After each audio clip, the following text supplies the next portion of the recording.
Bubur pedas sambas, warisan kuliner dengan sejuta makna.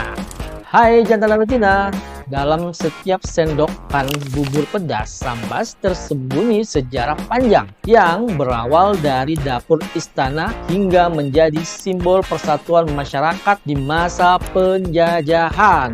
Wow, tak hanya menghangatkan perut, bubur ini juga menghangatkan hati dengan aroma khas daun kesum dan rasa pedas lembut yang menyimpan kisah raja, peperangan, dan tradisi yang terus hidup hingga hari ini. Yuk kita simak. Bubur pedas atau yang dalam bahasa lokal disebut bubur padas adalah makanan khas dari Kabupaten Sambas, Kalimantan Barat yang memiliki sejarah panjang dan penuh makna bagi masyarakat setempat. Katanya, bubur ini bukanlah sekedar makanan biasa, melainkan simbol dari persatuan dan keberlangsungan budaya suku Melayu yang ada di Sambas. Konon, asal mula bubur pedas ini berawal dari kerajaan Sambas. Diceritakan bahwa seorang raja yang memimpin kerajaan tersebut jatuh sakit dan kehilangan nafsu makan. Untuk memulihkan selera sang raja, seorang asisten di istana meracik beras dengan berbagai sayuran dan rempah menjadi sebuah bubur yang kemudian sangat disukai oleh raja. Salah satu daun yang menjadi ciri khas dari bubur ini adalah daun kesum atau laksa yang kemudian diberi nama sesuai dengan nama asisten tersebut. Daun kesum memberikan aroma harum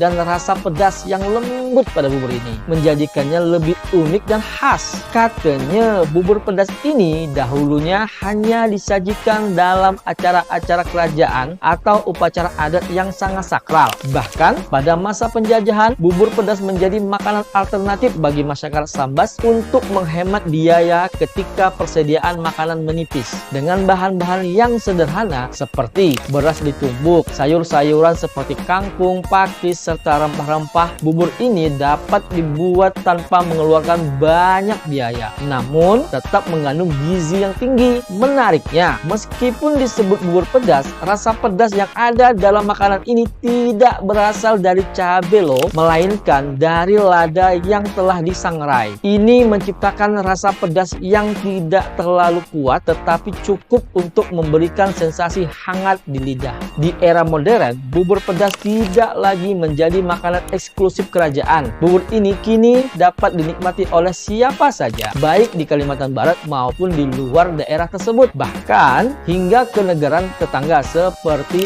Malaysia. Dengan harga yang terjangkau, bubur pedas bisa ditemukan di berbagai tempat, mulai dari pasar tradisional, kantin sekolah, hingga restoran bintang 5. Bubur ini juga biasanya disajikan dengan topping ikan teri goreng, kacang tanah, dan bawang goreng yang semakin menambah kenikmatan saat disantap. Bubur pedas Sambas bukan hanya sekedar hidangan tradisional loh, melainkan juga sebuah warisan budaya yang menyatukan masyarakat dan sampai sekarang masih dilestarikan. Begitulah informasi yang tim katanya dapatkan. Kalau jantan dan betina ada informasi yang lebih lengkap atau mau menambahkan, silahkan komen di kolom kami. Kata siapa? Katanya.